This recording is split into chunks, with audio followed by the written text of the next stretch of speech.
Hello and welcome to ETBFSI. You're watching FinTech Diary. This is Ishan Shah. Today we have with us Ajay Adiseshan from Paymate, and we are going to discuss how the B2B payments ecosystem is evolving and how Paymate is placed in this particular ecosystem. Welcome on the show, Ajay. Thank you, Sean. So a lot of things are happening in the B2B payments ecosystem. Throughout our last conversation in the past year, uh, in the initial days of the lockdown, we saw that the whole global economy was disrupted, and so were the B2B payments. So from that point to till this point, how has the ecosystem evolved, and how are you placed in the overall B2B payments ecosystem, considering a lot of changes have gone from a sectorial standpoint as well? Yeah. So I think like all of us, we did experience a pretty bad and severe sort of impact from a transaction standpoint from April through June. And even prior to that, we were quite dependent on a couple of verticals, namely travel, where bulk of our payments were coming from. But we also had great conversations underway across verticals, and fortunately for us, in spaces like FMCG and manufacturing, cement. So all these sectors rebounded from July onwards, and we were able to quickly deploy our B2B solution across a variety of verticals and companies. And that sort of gave us the fillip. And from there on, we've just seen a fantastic uptick all the way through March. It's been really fortunate for us that we were able to rebound in this fashion and surpass our pre-pandemic numbers. So things are looking very solid at our end. And the overall adoption of digitization in B2B has been also accelerated through because of the COVID situation, when our companies are operating in a different manner compared to they were prior to. And that's also sort of given us some impetus from a transaction and volume standpoint. From an ecosystem perspective, right from small and medium enterprises to large clienteles across your portfolio, what are the challenges that you're seeing right now when it comes to B2B payments, and what are the particular trends that you're observing in that space? Also, to be noted that the cases are rising, and governments are also looking at reimposing lockdown, which could potentially impact the economy, or the local economy in that sense. So how are you seeing these particular two, three trends in line together? Yeah, so we largely focused on those industries which somehow feed back into perhaps the broader essential items and services and products, right? And if you look at the consumption from a consumer standpoint, through the early stages, and even as we're coming out of this, the focus has been on more consumption on through around essential and other peripheral items. And so that sort of feeds back into the verticals we have focused on. And we also believe that because of the second wave, certain industries, especially hospitality, your restaurants, all those businesses might get affected. Many of them limping back to normalcy again, going back into sort of lockdowns and what have you. So for us, it's I think choosing those verticals and industries which are going to be more sustainable for the near term till we're out of the pandemic situation. So that's the way we are looking at it. But still, there's uncertainty, and we'll all have to just weather the storm and go through it, and hopefully come out stronger on the other side. On the product and the innovation side, while there has been some kind of sectoral pivot at your end, on the product and innovation side, what are the new things happening at Paymate in that sense? From a product standpoint, we have gone deeper into the entire procure to pay cycle. And as we deploy our solutions across industries, we're getting great feedback from the industry itself. And that feeds back into our entire procure to pay suite, making it stronger and more digitizing the entire workflows and operations. And payments is like the final leg at the end of the day. So as we go deeper from an integration standpoint, makes our product more sticky. So that's clearly one sort of focus area. The second is once you are in these payment flows, in these workflows, then how do we wrap around other solutions? And invoice discounting is a natural extension because we are right in the middle of enterprises making payments to the suppliers with invoices and POs, all of that sitting on a platform. So with all this data, then we can just turn on the tap around invoice discounting and seamlessly facilitate discounting for small businesses in supply chain ecosystem. So that's another area from an innovation standpoint, where we're marrying the power of the payments with credit through invoice discounting. So from payments to credits and all of these products in place, how are your ecosystem partnerships looking like? You capture an existing flow, you go back to a customer, you educate the customer on the power of discounting on the same payment flows. If there's a third party institution who's bringing in the credit, then there's de facto collateral by virtue of a payment flowing through our platform.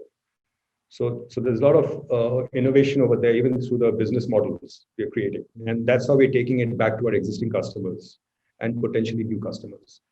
And for us, it also becomes another entry point into these large and medium sized customers from a customer acquisition standpoint.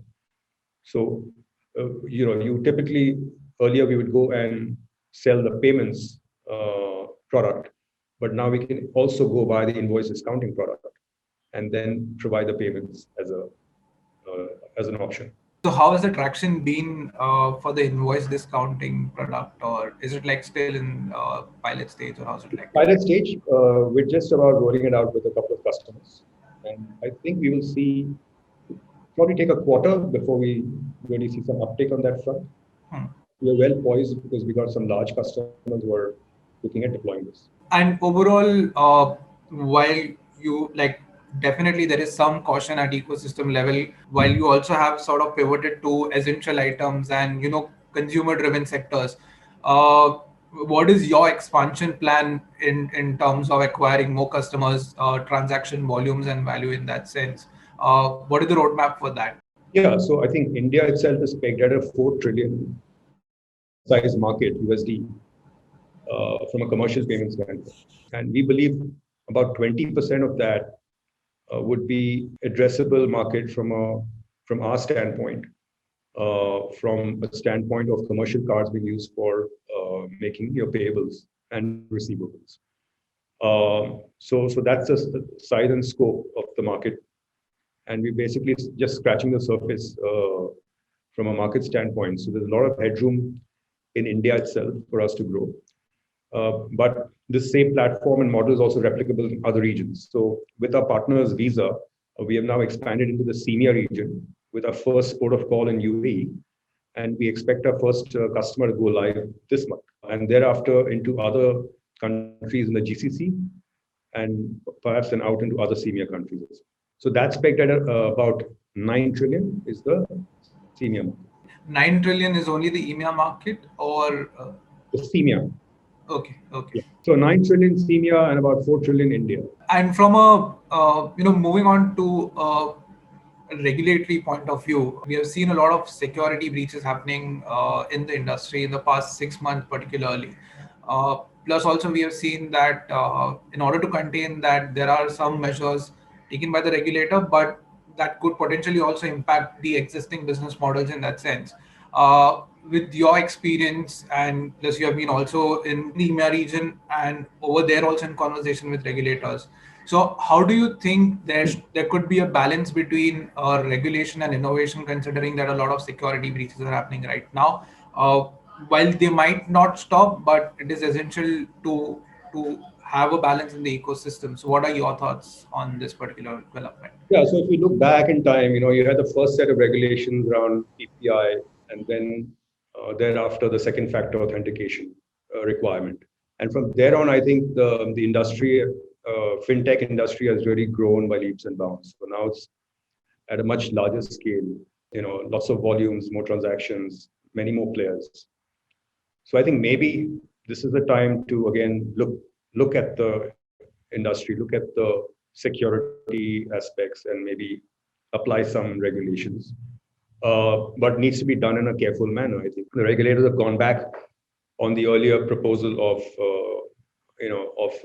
not storing cards at all to now moving to a tokenized way of storing it, and that's a good move, right? And that's a move which will not disrupt existing transactions and existing players. So that's, I think those are the kind of moves we need to make to aid the industry, also to be able to apply the technologies required so that we can insulate ourselves from these security breaches. On the other side, I think you also have the minimum net worth requirements for fintech players.